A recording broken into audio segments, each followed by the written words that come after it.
life loses its meaning and your roles no longer define you. You may feel lost. But within this crisis lies an invitation to return to what truly matters. Stoic philosophy doesn't promise comfort, but it offers clarity, discipline, and a deeper peace that no chaos can steal. Part 1. When life pauses to look inward. There are phases in life that don't begin with a dramatic event but with a subtle internal tremor, a morning when you wake up. Everything seems normal, yet something inside feels empty. That's often when people enter what's commonly known as the midlife crisis. From the perspective of Stoicism, this is neither unusual nor negative. On the contrary, it is an opportunity to return to oneself, to reflect on life, and to redefine one's values. Epictetus once said, "It's not what happens to you, but how you react to it that matters." To a Stoic, a crisis is not a problem, it's a call to live more consciously. If you want to improve, be content to be thought foolish and stupid. Epictetus _ Part 2. The causes, living by others and forgetting yourself. A midlife crisis often stems from multiple factors: the realization of life's finiteness, regret over missed opportunities, confrontation with failure, or the dawning truth that what once brought satisfaction no longer does. Stoicism sees clearly that humans often live attached to what lies outside their control: fame, wealth, recognition. When these fade or prove insufficient, people feel lost.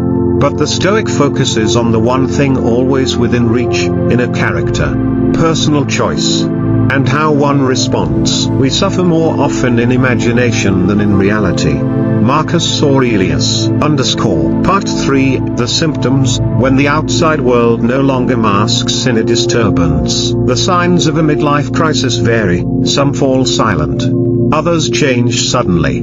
At its core lies a sense of emptiness, loss of motivation, self-doubt, and questioning the world.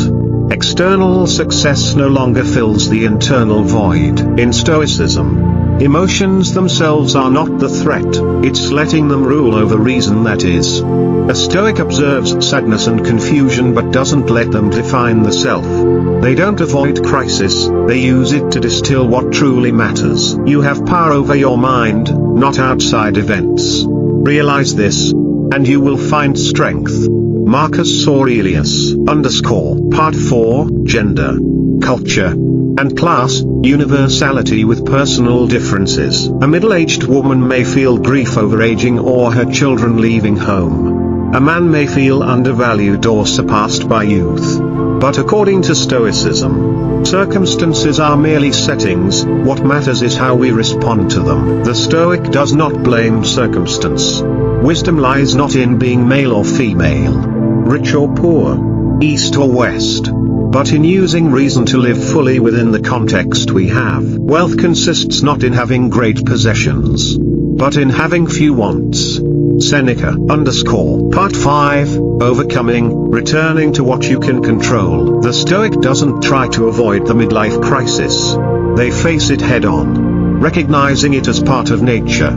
They distinguish between what can and cannot be changed, and commit energy only to what they can control: behavior, perception, attitude. They reduce pointless desires, no longer chasing approval or comparison. They restore personal discipline, taking time for reflection, and training mind and body. They live virtuously, knowing that character is untouchable. Waste no more time arguing about what a good man should be. Be one. Marcus Aurelius. In the Stoic spirit, each day is an opportunity to live in alignment with reason, regardless of external conditions. Peace is something we retain, if we don't abandon ourselves. Part 6. A modern Stoic's story. Naam, a 48-year-old construction worker, once fell into mild depression as his children grew up. His wife grew distant, and his job felt stale.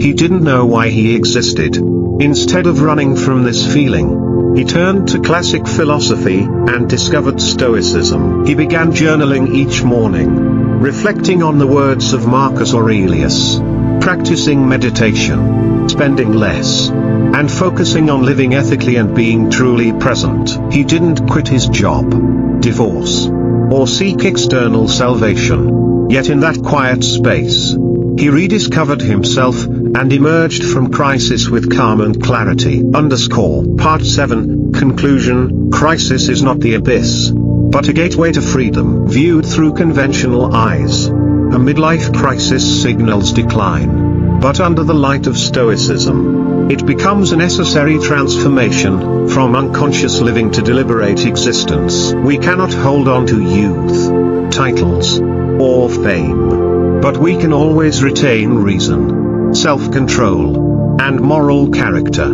These are what make us truly free, and at peace, regardless of age or circumstance. Marcus Aurelius wrote, "Love your fate, amor fati. If crisis is inevitable, greet it like a Stoic, with clarity, composure, and gratitude, for it reminds us to return to the one thing that never leaves us, ourselves."